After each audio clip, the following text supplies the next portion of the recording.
अस्सलाम वालेकुम दोस्तों, मैं हूं तनवीर अहमद। आज की वीडियो में मैं आपको एक्सप्लेन करने जा रहा हूं रेफ्रिजरेशन की बेसिक साइकिल। रेफ्रिजरेशन में जो एयर कंडीशनिंग हम घरों में यूज़ करते हैं या central air conditioning system use करते हैं, उसमें वेपर कंप्रेशन साइकिल यूज़ होती है या वेपर एब्जॉर्प्शन साइकिल यूज़ होती है। तो ये वेपर कंप्रेशन या वेपर एब्जॉर्प्शन साइकिल किस तरह वर्क करती है और उसके कौन कौन से पार्ट होते हैं, ये बेसिक इंफॉर्मेशन आपको समझाऊंगा, जैसे आपका बेसिक कॉन्सेप्ट क्लियर हो और जैसे आपको इनिशियली और बुनियाद इसका मालूम हो। अगर आप ये वीडियो देखेंगे तो आपका बेस है वो क्लियर हो जाएगा और आप जितना भी बड़ा सिस्टम लगाने जाएंगे या जितने बड़े सिस्टम को आप समझने जाएंगे वो आपको समझना बहुत आसान होगा। और हर साल दिसंबर के पहले संडे पर कल्चरल डे मनाया जाता है, तो इस दिसंबर 6 को भी संडे को कल्चरल डे मनाया जा रहा है। इस निस्बत से मैंने भी सिंधी होने के नाते टोपी अजरक पहना हुआ है।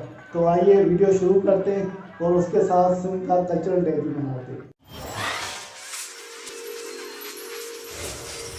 दोस्तों, वेपर कंप्रेशन रेफ्रिजरेशन साइकिल और वेपर एब्जॉर्प्शन रेफ्रिजरेशन साइकिल, इन दोनों में जो बुनियादी दो फ़र्क हैं, वो दो कौन से फ़र्क हैं?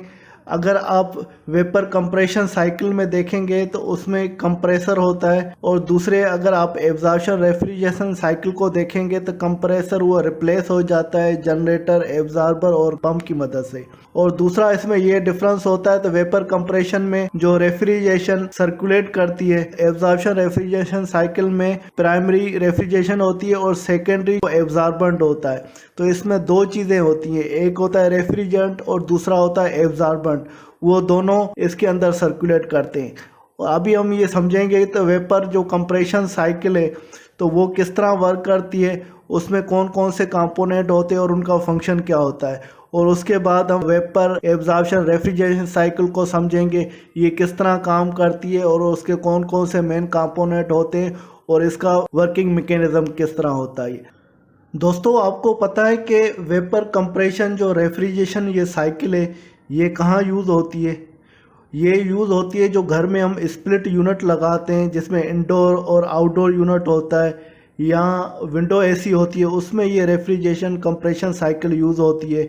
इसके अलावा जो मीडियम कैपेसिटी के चिलर होते हैं उसमें ये vapour compression refrigeration cycle use होती है। और इसके अलावा हाई कैपेसिटी के जो चिलर होते हैं उसमें ये vapour compression refrigeration cycle use होती है। तो ये रेफ्रिजरेशन साइकिल किस तरह काम करती है, तो इसको हम समझते हैं। रेफ्रिजरेशन साइकिल को समझने से पहले और दो चीज़ें मैं आपको एक्सप्लेन करना चाहता हूँ। वो कौन सी? पहले यहाँ पर नोट करें तो जो भी कंप्रेसर और एक्सपेंशन वाल, जैसे ये कंप्रेसर है और एक्सपेंशन वाल, इससे जो नीचे वाला लेवल है तो वहाँ पर प्रेशर लो होगा, और कंप्रेसर और एक्सपेंशन वाल इससे ऊपर वाला है तो वहाँ पर प्रेशर हाई होगा। तो जो ये कंप्रेसर है और ये कंडेंसर है हमेशा ये आउटडोर यूनिट में लगे होते हैं, और एक्सपेंशन वाल होता है और एवापोरेटर ये इंडोर यूनिट होता है, जैसे घरों में आपने देखे होंगे। तो ये जो कंप्रेसर और एक्सपेंशन वाल के जो नीचे वाला लेवल है, जो एवापोरेटर साइड है, वहाँ पर प्रेशर कम होगा, और कंप्रेसर और एक्सपेंशन वाल जो कंडेंसर वाली साइड है वहाँ पर प्रेशर ज़्यादा होगा। ये चीज़ आपको नोट करनी है। और उसके अलावा दूसरी चीज़ ये नोट करनी है, तो इस डायग्राम में रेड कलर जो नज़र आ रहा है, जो रेड कलर के जो एरो है, तो इसका मतलब है रेफ्रिजरेट जो होगी वो गैस स्टेट में होगी या वो वेपर फॉर्म में होगी। और ब्लू कलर में जो ये एरो नज़र आ रहे हैं, इसका मतलब है जो रेफ्रिजरेंट है वो लिक्विड फॉर्म में। अभी इस रेफ्रिजरेंट साइकिल को समझते हैं तो ये किस तरह काम करती है। सबसे पहले हम एवापोरेटर से पहले शुरू करते हैं। यहाँ पर जो रेफ्रिजरेंट है वो एवापोरेटर में एंटर होगा तो वो उसकी जो हालत होती है या सूरत होती है वो इस तरह की होती है कि वो ठंडा होता है और उसका प्रेशर लो होता है, और रेफ्रिजरेशन लिक्विड और वेपर फॉर्म में होती है। ये क्यों होती है इसको समझते हैं, फिर उसके बाद फिर आगे जाते हैं। क्योंकि जब एक्सपेंशन वाल होता है तो एक्सपेंशन वाल का फंक्शन ये है कि एक्सपेंशन वाल रेफ्रिजरेंट का हाई प्रेशर से लो प्रेशर में कन्वर्ट करता है। वो किस तरह कन्वर्ट करता है? स्टैंडर्ड रूल है, किसी भी गैस को आप कंप्रेस करें या किसी भी गैस का प्रेशर हाई हो और उसको लो प्रेशर में कन्वर्ट करें तो वो कूलिंग इफेक्ट प्रोड्यूस करेगी। वो गैस किसी भी किस्म की हो, जो कि एसीओ में गैस यूज़ होती है उसमें कूलिंग इफेक्ट ज़्यादा अच्छा होता है, तभी इन यूनिटों में यूज़ किया जाता है। जैसे आप गैस का पाइप ले लें या कंप्रेस एयर का पाइप ले लें, उसके साथ फ्लेक्सिबल पाइप कनेक्ट कर लें। जब भी उसका प्रेशर से वो एयर निकल रही होगी, आप उसको दबाएं, उसका मुंह रिड्यूस हो जाएगा, नोजल की तरह हो जाएगा। फिर आप जो गैस निकल रही होगी वो पहले हाई प्रेशर था, उसकी एरिया कम हो गई तो वो लो प्रेशर से निकलेगी। और जब पाइप को आप पहले हवा को महसूस करेंगे और उसको दबाकर हवा को महसूस करें तो आपको एक कूलिंग इफेक्ट महसूस होगा। जैसे एक्सपेंशन वाल्व से जो रेफ्रिजरेशन हाई प्रेशर से लो प्रेशर में कन्वर्ट हो जाती है तो उससे कूलिंग इफेक्ट प्रोड्यूस होता है। तभी ये जो ए पोजीशन है यहाँ पर, तो रेफ्रिजरेशन ठंडी होती है, उसमें कूलिंग इफेक्ट होता है और इसका प्रेशर भी यहाँ पर डाउन हुआ होता है। रेफ्रिजरेशन है और लिक्विड और वेपर फॉर्म में होती है। जब ये रेफ्रिजरेशन एवापोरेटर में इंटर होती है और एवापोरेटर में दाखिल होकर बाहर निकलती है तो एवापोरेटर हमारे घरों के इंडोर यूनिट की तरह होता है। घरों में जो इंडोर लगे होते हैं उसके अंदर एवापोरेटर लगा होता है और उसके पीछे एक पंखा लगा होता है। जो हवा हमें घर में इंडोर यूनिट से आ रही होती है वो हमें उसको ठंडा फील करते हैं, वो ठंडी आ रही होती है।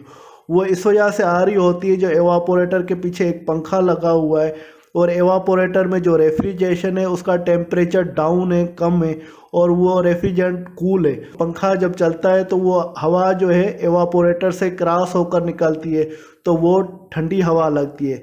सिंपल आप यूँ समझे, कोई भी एक कपड़ा आप गीला करें, कपड़े गीला करने के बाद आप कपड़े को बिल्कुल सीधा करें और पीछे आप पंखा चलाएं और आगे आप खड़े हो जाएं तो वो आपको हवा ठंडी लगेगी, इस वजह से लगती है। तो कपड़े का जो टेम्परेचर डाउन होता है एटमॉस्फेयर से, इसी तरह जो घर में कमरा होता है उसका टेम्परेचर ज़्यादा हुआ होता है, उसको हम रिड्यूस करने के लिए ये एसी लगाते हैं और घर के कमरे के अंदर ये एवापोरेटर लगा होता है। तो एवापोरेटर का जो कॉइल है वो ऑलरेडी ठंडा होता है, तो पंखा जैसे ही चलता है तो वो एवापोरेटर के अंदर से एयर क्रॉस होकर आती है तो वो हवा ठंडी आती है। ठंडी इस वजह से आती है तो वो ऑलरेडी कॉइल ठंडा है। एवापोरेटर से जो रेफ्रिजरेंट निकलेगी तो उसका टेम्परेचर इंक्रीज हो जाता है। वो क्यों इंक्रीज होता है? तो जो कमरे में गर्माइश थी, तो क्योंकि ये हवा जो एवापोरेटर से क्रॉस होकर जा रही है, फिर यही एयर सर्कुलेट होती है कॉइल के, वापस आती है पीछे से, फिर ये कॉइल में एंटर होती है, फिर कॉइल में निकल के फिर आगे सप्लाई होती है रूम में। अगर आप गौर करें घर के जो इंडोर यूनिट है उसमें देखेंगे जो जहाँ से हवा निकल रही होगी उसकी ऊपर वाली साइड आप देखेंगे एक रिटर्न की स्लॉट बनी होगी जहाँ से हवा वापस जा रही होती है। फिज़िकली आपको देखने में नज़र नहीं आएगी, मगर ऊपर जो ये हवा सर्कुलेट होती है जो हमें फिज़िकल नज़र नहीं आती है, मगर आप इंडोर यूनिट जो घरों में लगा हुआ है या एवापोरेटर लगा हुआ है इसके ऊपर आप कोई भी चीज़, टिश्यू पेपर रख लें या कोई भी ऐसी चीज़ रखें तो आपको खुद ही पता चलेगा वहाँ पर हवा सक कर रही है। इसका मतलब है हवा सामने से निकल रही होगी और ऊपर से रिटर्न हो रही है।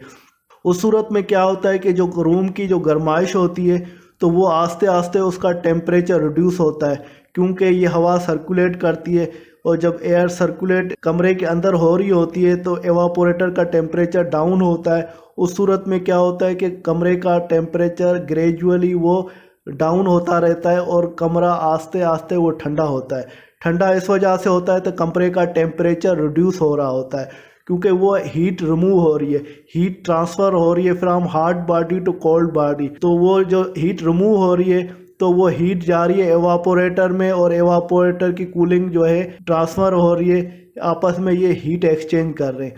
तो उस सूरत में ये ठंडक यूँ समझे दे रहा है और हीट ले रहा है। तो वो ठंडक कमरे में गई और उसने जो हीट दी फिर आगे रेफ्रिजरेंट में जो बी लोकेशन है यहाँ पर रेफ्रिजरेंट आएगी तो उस रेफ्रिजरेंट का टेम्परेचर जो है इंक्रीज़ हुआ होगा, या हम यूँ समझते हैं तो उस टेम्परेचर रेफ्रिजरेंट वो बॉयल होगी या वो हॉट होगी। उस सूरत में ये रेफ्रिजरेंट जो है वो कन्वर्ट हो जाती है, वेपर फॉर्म में आ जाता है या गैस की स्टेट में आ जाता है। जैसे ये आप एवापोरेटर देख रहे हैं, यहाँ पर हम एवापोरेटर देख रहे हैं तो इस एवापोरेटर में देखें ये ब्लू और रेड किस्म के एरो हैं, इसका मतलब है ये मिक्सचर है। यहाँ पर ये रेफ्रिजरेंट लिक्विड और गैस दोनों, लिक्विड और गैस या लिक्विड और वेपर में, जब यहाँ से एवापोरेटर से जो रेफ्रिजरेंट निकल रही है वो सिर्फ रेड फॉर्म में हो जाती है, इसका मतलब है रेफ्रिजरेंट जो है गैस फॉर्म में हो जाती है या वेपर फॉर्म में हो जाती है। और ये एवापोरेटर अपनी हीट को रिमूव करता है क्योंकि सराउंडिंग की वजह से जिस कमरे में ये लगा हुआ है उसका नतीजा ये होता है कि ये जब रेफ्रिजरेंट वेपर फॉर्म में आ जाती है तो फिर वो कंप्रेसर की तरफ जाती है। ये कंप्रेसर की तरफ जाएगी तो कंप्रेसर का आपको पहले फंक्शन समझना चाहिए। कंप्रेसर क्या करता है? कंप्रेसर का फंक्शन ये है, किसी भी गैस को वो क्या करता है, लो प्रेशर को हाई प्रेशर में करता है।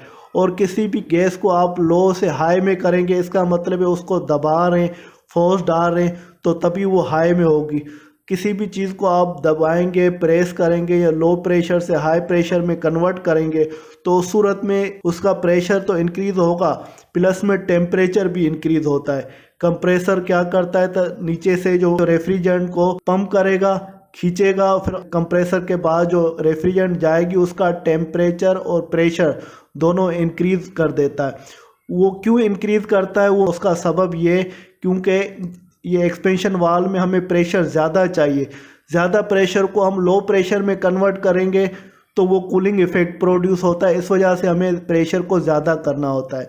तो हम कंप्रेसर पे रहते हैं। कंप्रेसर क्या करेगा, जो रेफ्रिजरेंट या गैस का प्रेशर है उसको लो प्रेशर को हाई प्रेशर करेगा।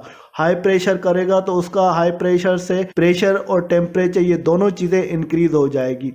जब कंप्रेसर से निकल के ये रेफ्रिजरेंट का टेम्परेचर और प्रेशर इंक्रीज होने की वजह से रेफ्रिजरेंट जो है बिल्कुल वेपर फॉर्म में आ जाती है या ड्राई हो जाती है। ड्राई से मतलब है वो बिल्कुल गैस फॉर्म में आ जाती है। जैसे इस डायग्राम में भी आप देख सकते हैं, कंप्रेसर से जो रेफ्रिजरेंट निकल रही है वो गैस फॉर्म में, और कंप्रेसर से बाहर निकल के यहाँ पर प्रेशर भी उसका इंक्रीज़ हो रहा है और रेफ्रिजरेंट भी जो गैस फॉर्म में हो गई है। गैस फॉर्म में इस वजह से तो ये हीटअप हो गई है। कंडेंसर के कॉइल में जैसे इंटर होगी, कंडेंसर में डालने का मकसद ये होता है कि रेफ्रिजरेशन को कंडेंस करना है, रेफ्रिजरेशन का टेम्परेचर जो है हमें रिड्यूस करना है। इस वजह से रिड्यूस करना है क्योंकि हमें रेफ्रिजरेंट जो है तो उसका सिर्फ हमें प्रेशर चाहिए। तो रेफ्रिजरेशन जैसे ही कंडेंसर में दाखिल होती है तो कंडेंसर के पास एक फैन लगा होता है। आपने घरों में जैसे इंडोर और आउटडोर लगा होता है, आउटडोर के पास खड़े होंगे तो आपको हवा जो लगेगी गर्म लगेगी, तो वो आपको हवा जलाएगी क्योंकि गर्म होगी, उसका टेम्परेचर इंक्रीज होता है। उसका सबब ये होता है कि कंडेंसर के पास एक फ़ैन लगा होता है और फैन चलता है, जो कंडेंसर में जो हीट है उसको रिमूव कर रहा होता है। क्योंकि कॉइल वो ऑलरेडी रेफ्रिजरेंट जो ट्यूब है उसके अंदर रेफ्रिजरेंट है वो गर्म है, उसका टेम्परेचर ज़्यादा है, तो एम्बिएंट टेम्परेचर से उसका टेम्परेचर हम रिड्यूस कर रहे होते।